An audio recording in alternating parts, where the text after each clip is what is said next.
in like 3 verses, we have 3 references to the Feast of Tabernacles. Do you think God means that when he puts it 3 times in 3 or 4 verses? I think we need to pay attention.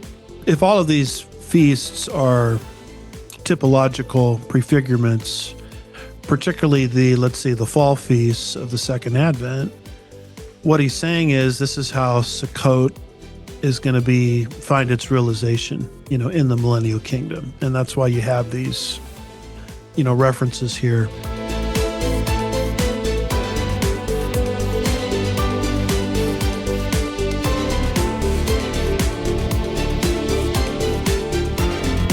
Shalom, everybody. I'm looking forward to today's program again. This is the second one, actually the third one in our series. I did one with Tom Hughes on the Rapture and Rosh Hashanah, one with Don Perkins on the Tribulation and Yom Kippur, and I had one more in our series on the Fall Feast. I wanted to do a program on Sukkot, the Feast of Tabernacles, and because I believe that biblically, thematically, it is connected to the millennial kingdom in several ways, and we'll discuss that today, I invited a guest that is an expert on many things in the Bible, but the millennial kingdom in particular. So I will bring him in a second. I wanted to encourage you to connect with our ministry at shalomandmessiah.com. Also, the QR code you see on the screen is going to connect you to our Telegram channel if you want to get daily updates on the beyond the ministry, on what's going on in Israel and Bible prophecy and antisemitism. I post several times a day, so you don't want to miss any of those. They're usually things that you don't get in the regular news, that's for sure. And thank you for subscribing to this channel as well. It really helps us if you do so. And that's about it for the announcement. I want to introduce my good friend. So here he is on the screen, Dr. Andy Woods. Andy, so good to have you again. Olivier, good to be here. Thanks for having me. So you got a beautiful background. What's the background behind you? Is that Paris? I'm not sure what that is. You're not. It sure looks nice. It looks nice. It's not Paris, by the way. Yeah. I was going to say Houston, but that's what we usually have. But that doesn't look like Houston, does it? But it looks really nice. So, Andy, where first of all, that will be in the description. But where can people find you? You have a YouTube channel. You're pastor of a church. So give us the connections right there. Yeah, the easiest way is just for people in YouTube or Rumble to go to Andy Woods Ministries and get our content. Go to our website, andywoodsministries.org, and go to the App Store. Type in Andy Woods Ministries into the search engine and download our free app. And those are just easy ways to sign up for our newsletter, access our new Ask Andy AI search device, and if you're interested in a local church, go to slbc.org, stands for Sugarland Bible Church, and you can find our stuff that way as well. Thank you. That's good. I will put all that in the description. As I'm listening to you describing all the ways to connect and communicate, a thought came to my mind. Long gone are the days of flannel graph. Yeah. I mean, those little images that you put on the board to communicate the Bible story. Now we have apps, we have internet, we have YouTube.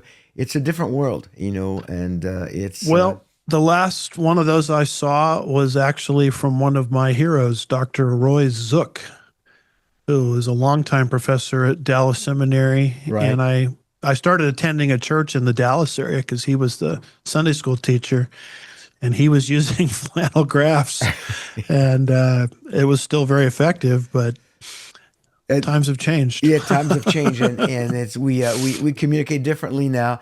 But one thing that I'd like to start with that You look at flannel graph and you look at, iPhone apps, times have changed, communication methods have changed, but what we communicate should not Yeah. change.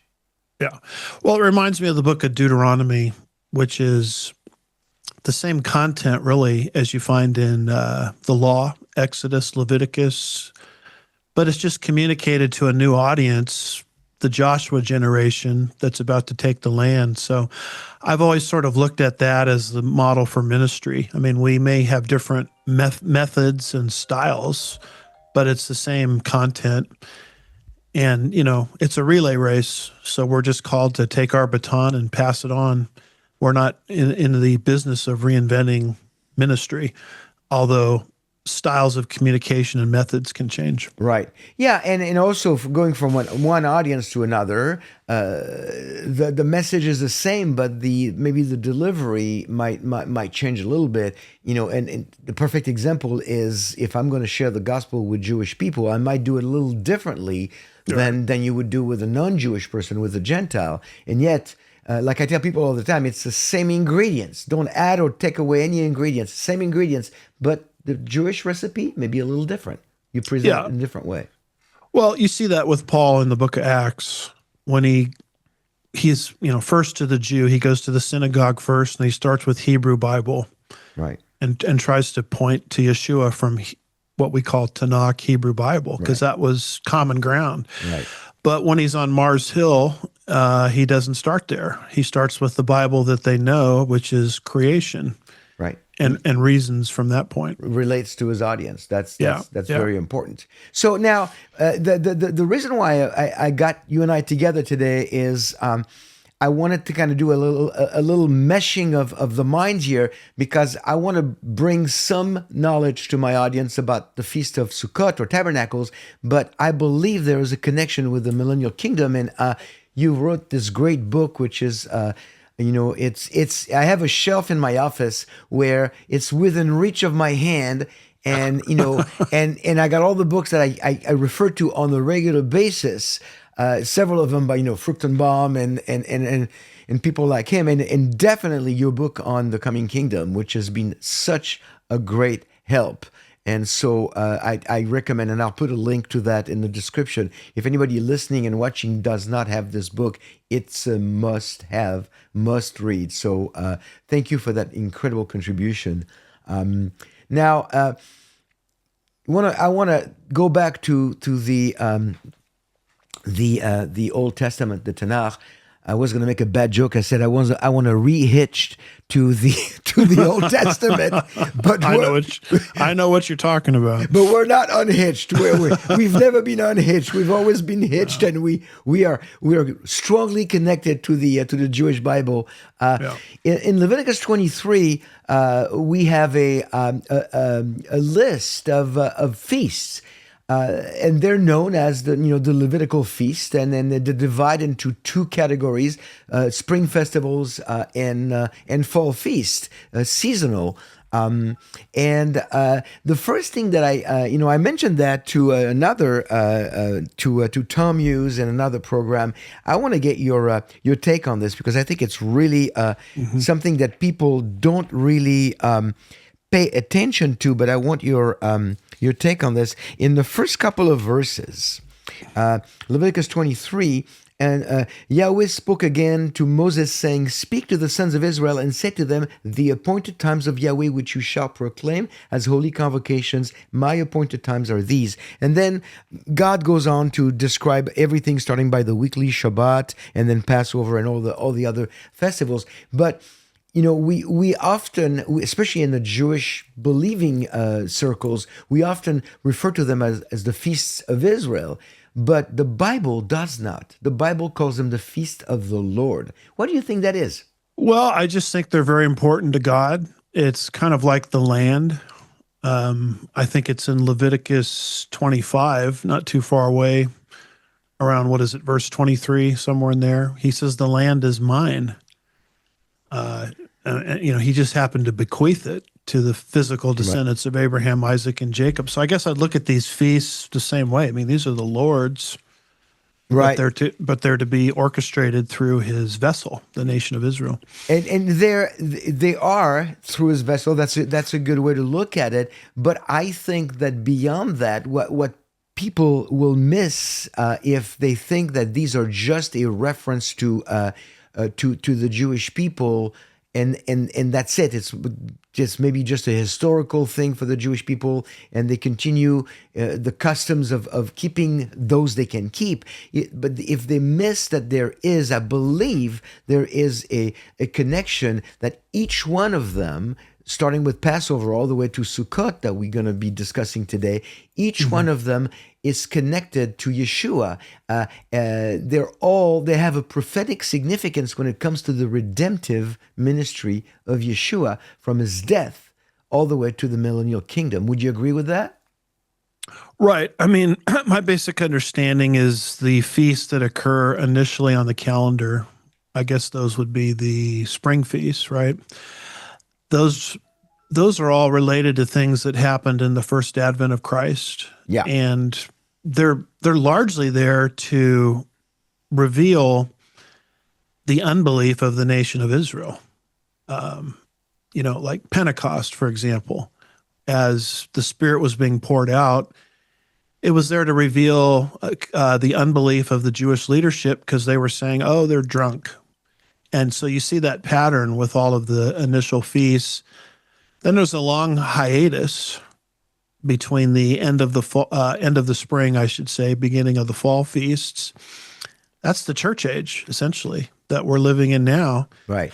But one of these days, there's going to be a rapture, and then God's going to complete the fall feasts. Hope I didn't get those backwards. The fall feasts. And those are all connected with events related to the end times. Second coming. Second coming, yeah. I would understand them as post-rapture. So atonement, that represents Israel's conversion, Zechariah 12, verse 10. Right on into Sukkot, which would represent the millennial kingdom. Rosh Hashanah, trumpets, I would understand that as Yeshua sounding the trumpet and gathering his elect, Israel, from the four corners of the earth where they've been persecuted by the Antichrist. That's the way I look at it. At the Rosh Hashanah, the regathering of the saints. Now this program is going to be posted around the time of Sukkot this year, which means that if we're wrong and the rapture did happen on September 23rd, nobody will be watching this but those left behind. Yeah. I'm kind of joking about this because every single year, and I cover that with Tom Hughes, but I know maybe you can say a word to speak to that for just a minute. Every year, people are trying. And it's almost like there's a new way to find that this year is the year where it's going to happen on Rosh Hashanah, and that's why, and that's because, and year after year, it seems that it doesn't. Now, I don't, one thing that briefly talking about the rapture, and then we'll move on to Sukkot. It could happen that the rapture could happen on Rosh Hashanah, but I think it's pretty safe to say that if it does, it wouldn't be because it's Rosh Hashanah. Right. It would just happen to be on that day because that's the day that the Lord chose. But I think what happened is that when you look at the spring festivals, every single one were actually when the event it was fulfilled on the day of. So there was a pattern that was created in the first coming of Yeshua, all the way to the birth of the church on the 50th day of the feast of weeks, Shavuot, the birth of the church. All those things happen exactly on the calendar date. So maybe there is a false expectation that the fall feast should happen on the day as well, and this is why people are pushing a round peg in a square hole or whatever with the rapture happening on Rosh Hashanah, because they go like, well, it should also happen on the day of. But the Bible is clear. We don't know the day or the hour, isn't it? Well, yeah, it is clear. And the other thing is they're confusing a lot of things. They're confusing church age truth with God's program for Israel. That's true. The rapture terminates the earthly mission of the church and translates it to heaven. And we're not Israel. The calendar system concerns the nation of Israel given in the Mosaic law. And God is very clear in Psalm 147, verses 19 and 20, that he has given his statutes only to Jacob. So the Mosaic law, which is where these feasts are found, is for the nation of Israel, not the church. The rapture is for the church. And so the church is what Paul called in Ephesians 2, around verse 15, a new man. So we are calendarless. The church is without a calendar. Israel, by contrast, had a calendar. And That's a good point. That's a very good point. And lo and behold, I mean, Israel was a country. I mean, it had borders just like it does today. It had a taxation system. It had a system where you had to give 23 1/3% of your income.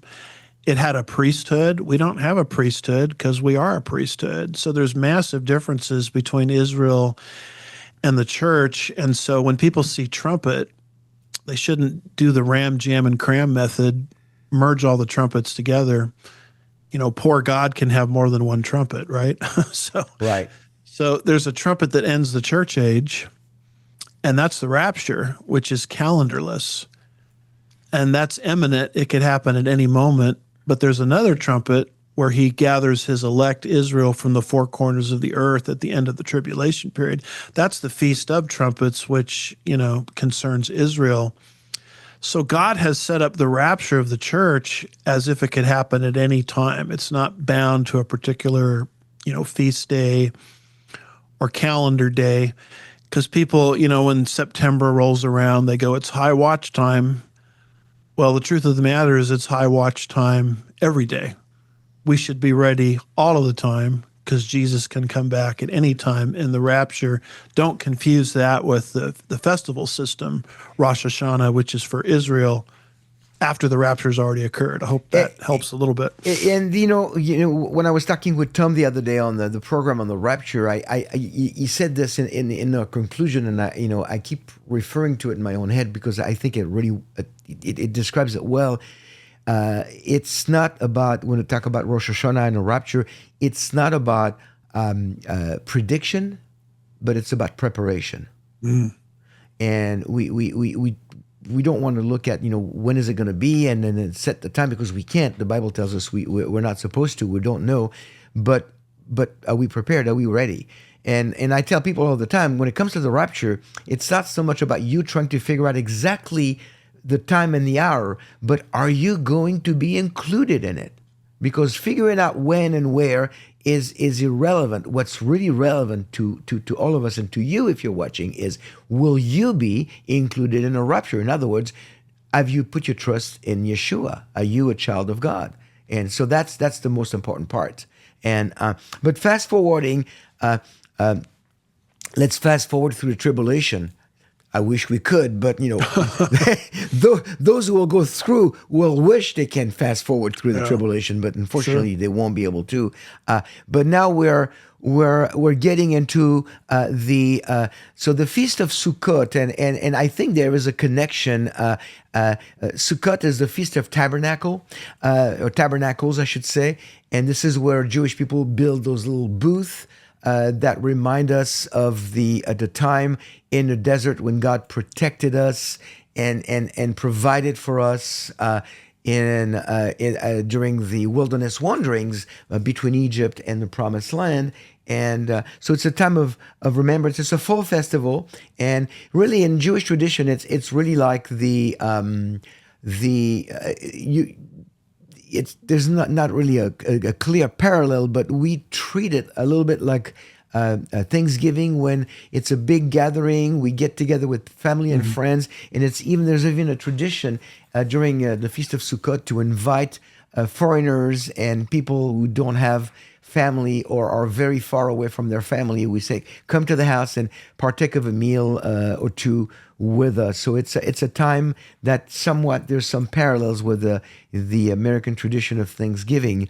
But Sukkot is mentioned, Tabernacle is mentioned in the Bible in every single section, in the Torah, in the prophets, in the writings, the wisdom literature, and in the New Testament as well. And I I like the fact that I mean it's it's one of the three feasts, and I'm sure you know that, Andy, that required Jewish people to go to Jerusalem. Passover, the Feast of Weeks, or Shavuot is another one, which is why we had all the Jews come Yeah. to Jerusalem. And at the time of the birth of the church in Acts 2, we have all those Jews from the kingdom from all around coming to Jerusalem, speaking different dialects and coming together.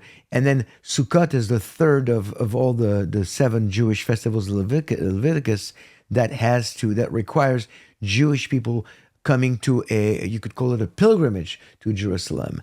And there is, in the New Testament, I find it fascinating that put my notes here, there's a couple of places where there's a misapplication or misunderstanding. And I think the most common one, and I'm sure you taught on that in all of the books that you've covered in your teaching, it's in Matthew, Mark, and Luke, and the three Gospels. The passage about the transfiguration, when Yeshua appears on the Mount of Transfiguration, and they say, should we build booth? And people don't really always look at this. They go like, what is that supposed to? What does that have to do with anything? They want to go camping. Well, what it means is that they're watching Yeshua in his glory on the Mount of Transfiguration, and I think that Peter and his friends are going like, I think he's bringing the kingdom. Yeah. Well, do you agree with that? Yeah, because that occurs in Matthew, in addition to Mark and Luke. Right. But that's in a time period, and this is in the Synoptics, when the kingdom is being offered to Israel. And you remember what the Lord said concerning John the Baptist. If you're willing, I believe this is in Matthew 11, he is the Elijah to come. So in other words, they could have they had the potential of enthroning the king on the king's terms in fulfillment of Deuteronomy 17, verse 15, where they have a responsibility as a nation to enthrone the king of God's choosing. The king was present, and they could have enthroned him, and hypothetically, the millennial kingdom could have started. But then again, but we know that when you said that, I struggle with that, Andy, because the millennial kingdom could have started, yes, but we know from God's program, looking back at the entire counsel of God, that it couldn't start because that was the first coming, and Yeshua had to die for the sins of the world first. Right. And so how do we reconcile that? I mean, it could have, but it shouldn't. Yeah, it was, I would take it as a bona fide offer. It's a real offer. He said 3 times, early Matthew, once by John the Baptist, Matthew 3, verse 2, once by Jesus, Matthew 4, verse 17, a third time by the 12, Matthew 10, verses 5 through 7, repent, for the kingdom of heaven is at hand. Not that it's here, but it's near. Okay. So there was a real opportunity. The problem is they wanted a political kingdom. They didn't want the spiritual, ethical, I'm talking about the leadership of the nation now, that component of it. They wanted, as long as it was, let's overthrow Rome, we're happy. But the moment he started to deliver the truths, like you see in the Sermon on the Mount, spiritual type truths, what the kingdom of heaven is like ethically, they weren't interested. So they rejected it. And the moment they rejected it, they were fulfilling God's overall plan, because God is in the business of taking lemons and turning it into lemonade. And they said, this man will not reign over us. Luke 19, is it? Around verse 15. They rushed him through the judicial system. They broke every rule in the book to get him turned over to the Romans for execution. And yet God used that to pay the sin debt of the world, which opened the doorway of salvation to the entire world. So I guess I kind of look at it this way, hypothetically, the kingdom could have come, but we know the big picture, right? We know they had to turn it down, which they did through their own free will. And God used a tragedy, really a miscarriage of justice, to usher in the greatest triumph the human race has ever seen, Amen. which is the payment of all of our sin debt. So salvation is free to all of us. So I just call it a turning lemons into lemonade scenario where God can actually use it's amazing that he can do this, the free will, moral decision of his creatures in rebellion to usher in his plan. So you could also call it a Genesis 50:20 moment. Absolutely. And it had to happen this way because the Messiah had to be pierced. Isaiah 53, verse 5, Psalm 22, verse 16, Zechariah 12, verse 10, etc. And so we just spend the ages in eternity marveling at this, how God was able to execute his plan, and he didn't override the free will of his creatures to do it. He used their rebellion to usher in his plan. And so here we are. Really a loving God. I mean, you think about how He's provided for us. It's quite amazing, quite overwhelming. Now, so they at the Transfiguration. Now here's friends. Here's a good reason why. Again, I'm going to make that tongue in cheek. You should not unhitch from the Old Testament, because really, in many cases, if you want to understand some statements made in the New Testament, you need to be able to make references to the Old Testament to make the connection. And here's a perfect case, I think. When they say, should we build booth when they see Yeshua potentially offering the kingdom, why would they want to do that? Because I think they're making a direct reference to Zechariah 14, when it is given to us in Zechariah 14, and I believe it's stuck in direct. It's a reference to the kingdom. You would agree with me, right? Yes. Verse 16. Yeah, verse 16. There, I'll start right there. Then it will be, and that then it will be that any who are left of all the nation that went against Jerusalem. So that's talking about the inauguration of the kingdom at the end of after the tribulation, will go up from year to year to worship the King Yahweh of hosts and celebrate the Feast of Booth, the Feast of Sukkot, Tabernacles. And in verse 18, and the family of Egypt does not go and enter, then no rain will fall on them. It will be the plague with which Yahweh plagues the nations who do not go up to celebrate the Feast of Booth. And verse 19, this will be the punishment of Egypt and the punishment of all the nations who do not go up to celebrate the Feast of Booth. So in like 3 verses, we have 3 references to the Feast of Tabernacles. Do you think God means that when he puts it 3 times in 3 or 4 verses? I think we need to pay attention.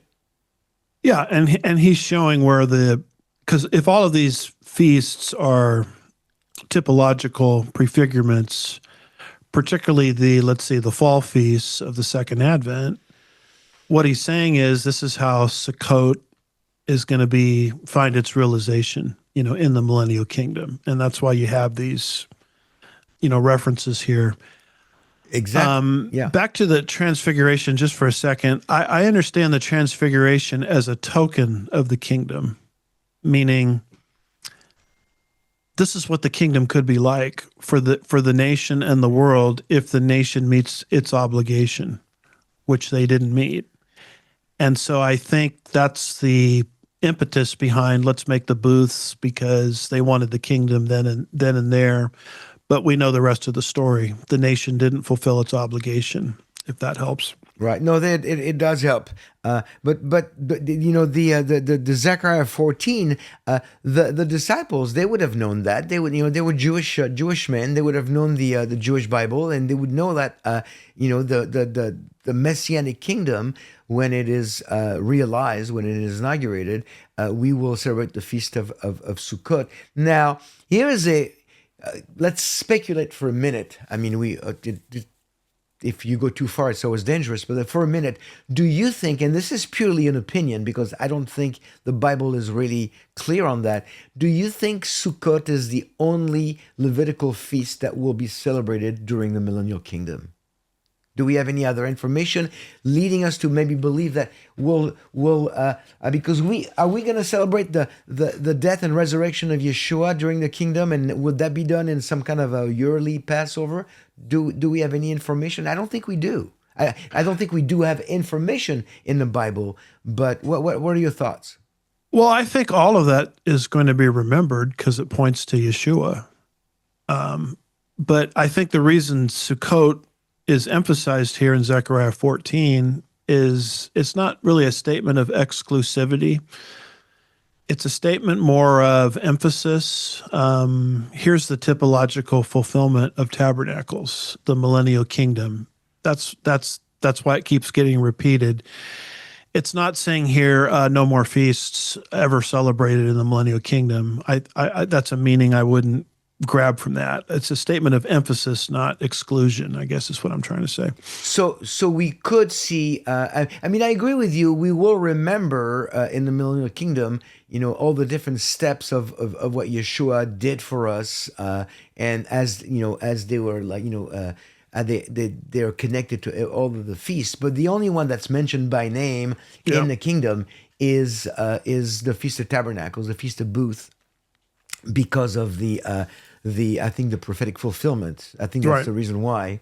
Yeah, I would agree with that. Now, I think also, I find it fascinating that in the New Testament, in the book of John, and in John 7, I want to talk about this for a minute because I think it's kind of cool. And a lot of people, maybe if they don't have the Jewish perspective, I first discovered that in this great work by Dr. Fruchtenbaum on the Jewish festivals, this book that he has on Ariel.org, Ariel Ministries.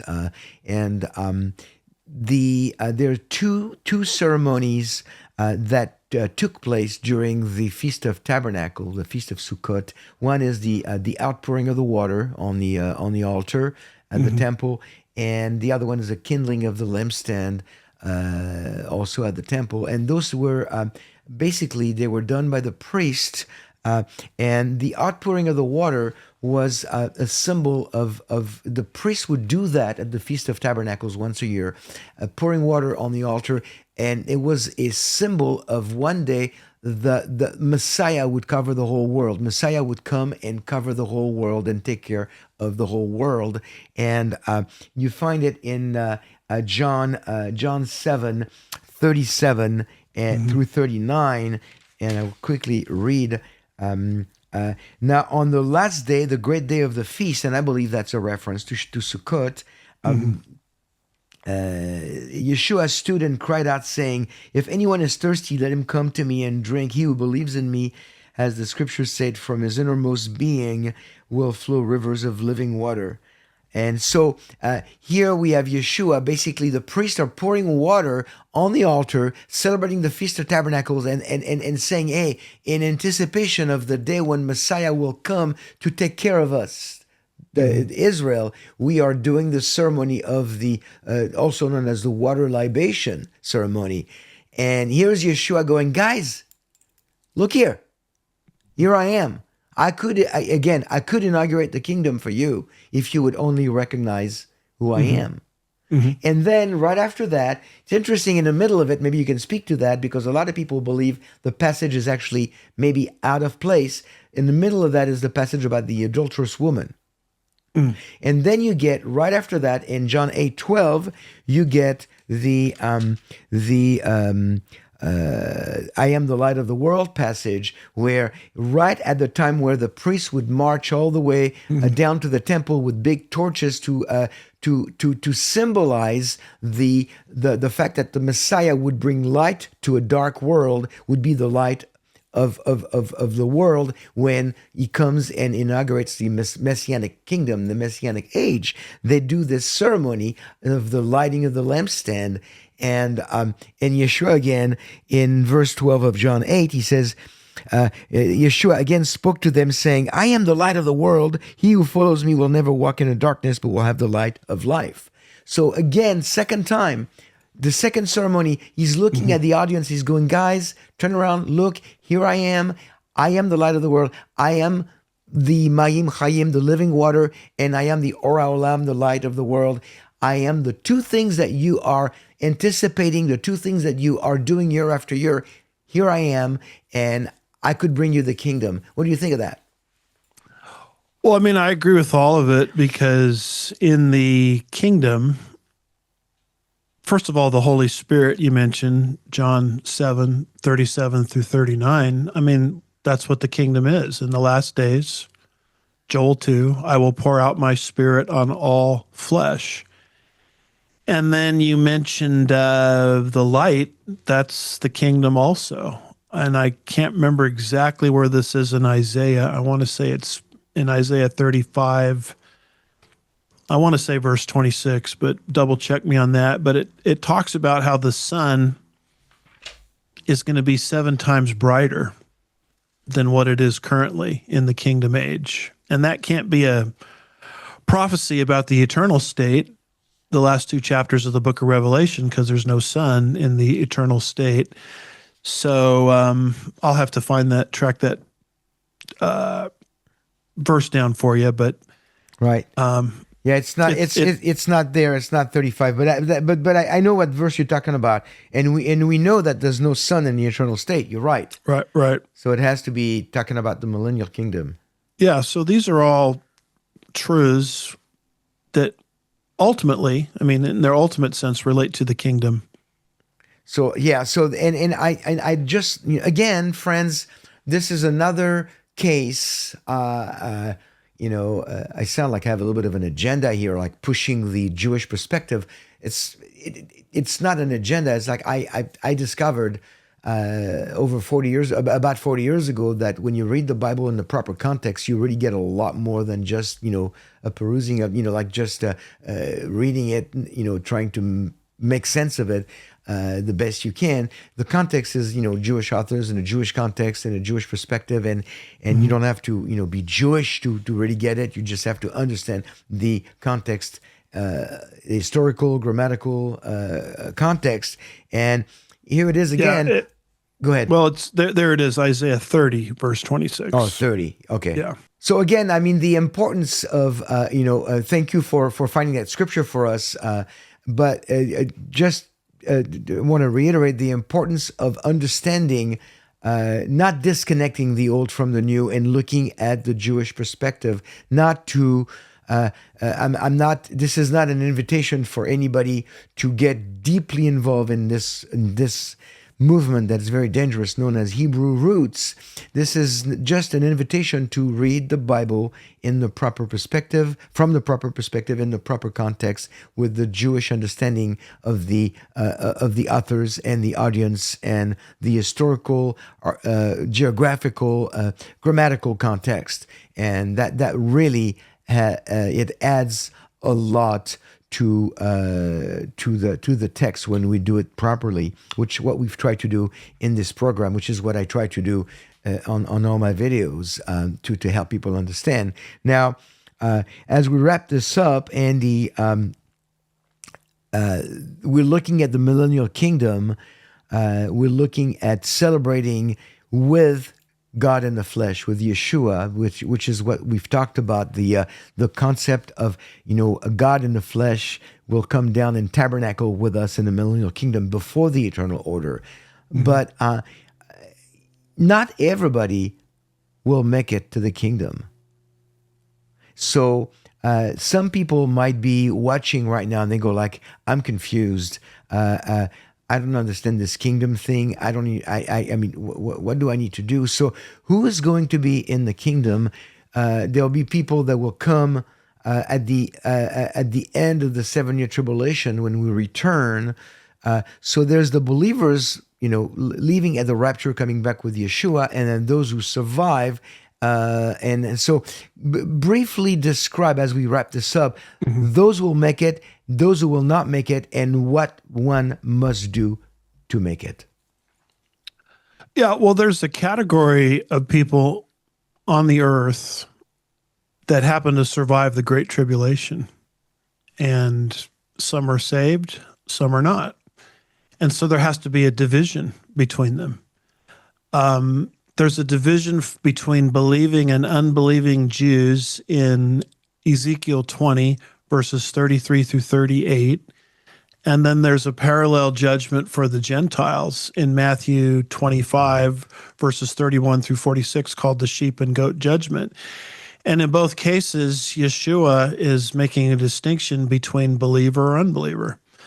If you're a Gentile and you're a believer, you're called a sheep, and you go into the kingdom and in your mortal body and you begin to repopulate the earth. If you're not a believer at that time period, you're a goat and you're cast off the earth into Hades. And the same thing is happening in Ezekiel 20 in a judgment there in the wilderness where they're passing under the shepherd's rod.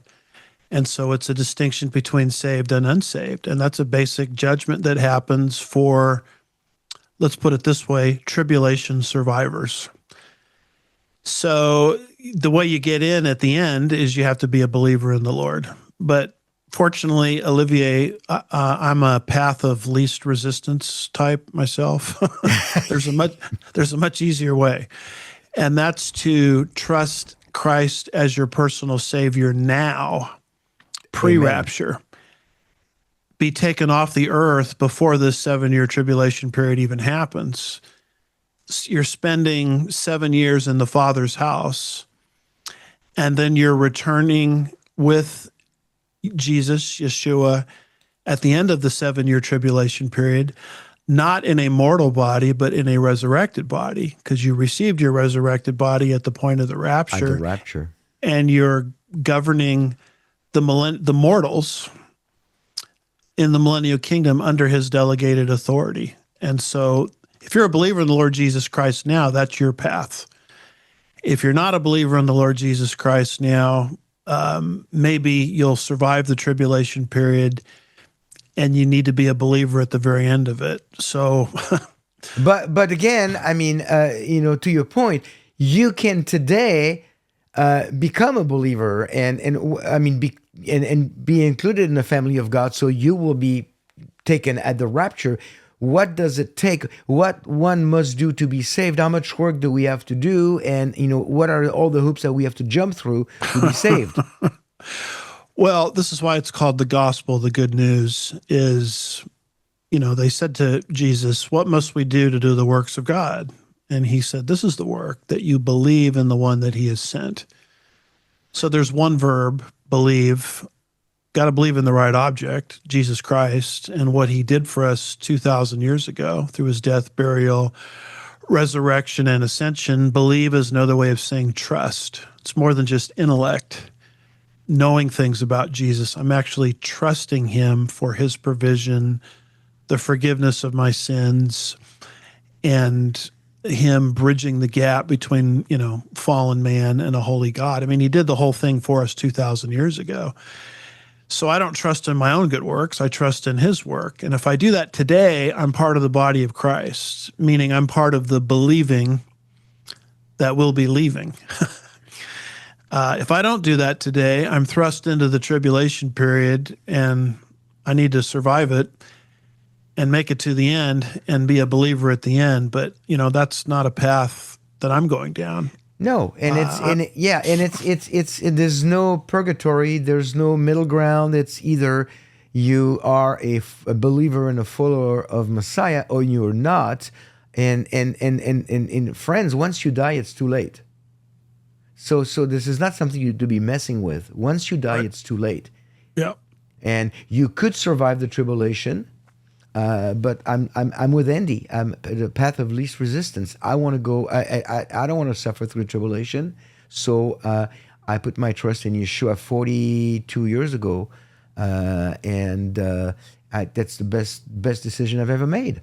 So if you have not made that decision, today is your day. Today is your chance to make that decision and trust Yeshua with your life.